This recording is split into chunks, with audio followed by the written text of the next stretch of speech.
So இந்த கோயிலுக்கு யாரெல்லாம் வாய் பேச முடியாதவங்க, பேச்சு திக்கி திக்கி வர்றவங்க, படிப்பு அதாவது இப்போ 10th முடிச்சுட்டு 12th முடிச்சுட்டு ஹை டிகிரி என்ன டிகிரி படிக்கணும், என்ன கோர்ஸ் படிக்கணும், நான் டாக்டர் படிக்கணுமா, என்ன படிக்கணும் அப்படின்னு நினைக்கிறவங்க, மேல் படிப்புக்கு பட்டப்படிப்புக்கு படிக்கணும்னு நினைக்கிறவங்க, இல்லை சார் இந்த மெமரி லாஸ், அதாவது நான் படிக்கிறேன், நல்லா படிச்சுட்டு போகிறேன், பரீட்சைக்கு போனால் மறந்துடுறேன், கிட்டக்க போனால் என்ன எழுதுறதுன்னு எனக்கு தெரியல, மெமரி பவர் லாஸ் ஆகிடுது அப்படின்னு நினைக்கிறவங்க, இந்த ஊரில் போய் சாமி தரிசனம் பண்ணி அங்கே நெல் இருக்கும், ஐராவதம் அதாவது எழுத்தறிநாதர் சுவாமி முன்னாடி ஒரு நெல் வச்சுருப்பாங்க. அந்த நெல் மேலே 2 மந்திரம், ஓம் ஐம் கிரீம், அதாவது 2 மந்திரம், அந்த மந்திரம் சொல்லுவாங்க. அங்கே உள்ள கோயில் குருக்களே சொல்லுவாங்க. நான் இப்போ ஒரு மந்திரம் சொல்லியிருக்கேன். ஓம் ஹரி ஹரி ஹரி அப்படின்னு ஒரு மந்திரம் இருக்குது. இந்த மந்திரத்தை சொல்லுவாங்க.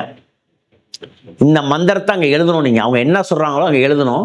2வது உங்கள் பேரை எழுதணும். இப்போ உங்கள் பேர் இப்போ பெருமாள்னா பெருமாள், ஐயப்பன்னா ஐயப்பன், முருகன்னா முருகன், இந்த மாதிரி யார் என்ன பேரோ அந்த பேரை எழுத சொல்லுவாங்க. அந்த நெல்லில் எழுதுனீங்கன்னா வாய் பேச முடியாதவங்க, படிப்பில் மெமரி லாஸ் உள்ளவங்க, இது மாதிரி பேச்சே வராமல் இருக்கிறவங்க, திக்கி திக்கி பேசுகிறவங்க இந்த கோயிலில் போய் சாமி கும்பிட்டு வந்தோன்னா பேச்சு நல்லா வந்துடும், சரளமாக வந்துடும்.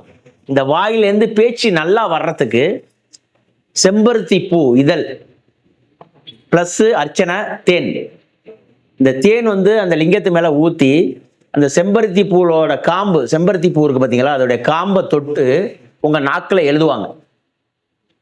யாருக்காவது ரொம்ப நாளாக பேச்சு வரல சார், பேச்சு வருது அம்மா அப்பா அப்படின்னு ஒரு வார்த்தை 2 வார்த்தை தான், முழு வார்த்தையும் பேச முடியல, இல்லை நல்லா இருந்து ஒரு சில பேருக்கு ஸ்ட்ரோக் வந்துடும், பேச்சு கம்மியாயிடும். ஸ்ட்ரோக் வந்ததுக்கப்புறம் முழு பேச்சு வராது. அது மாதிரி உள்ளவங்களும் இந்த கோயிலுக்கு போகலாம். இந்த கை கால் ஸ்ட்ரோக் வந்தவங்க, கை கால் வாதம் முடக்கம், அதாவது இந்த ஐராவதங்கிறது யானை. ஒரு யானை போய் வழிபட்ட ஸ்தலங்கிற, யானைக்கே சாப விமோசனம் கிடைச்ச இடம் இந்த இடங்கிற.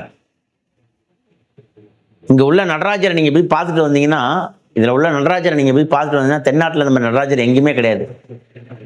சர்பதோஷத்தை கட்டுப்படுத்தக்கூடிய நடராஜர் இந்த ஊரில் இருக்குங்கிற. நாகதோஷம் சர்பதோஷத்தை கட்டுப்படுத்தக்கூடிய நடராஜர் இந்த கோயிலில் இருக்குது. இது பாடல் பெற்ற ஸ்தலம்.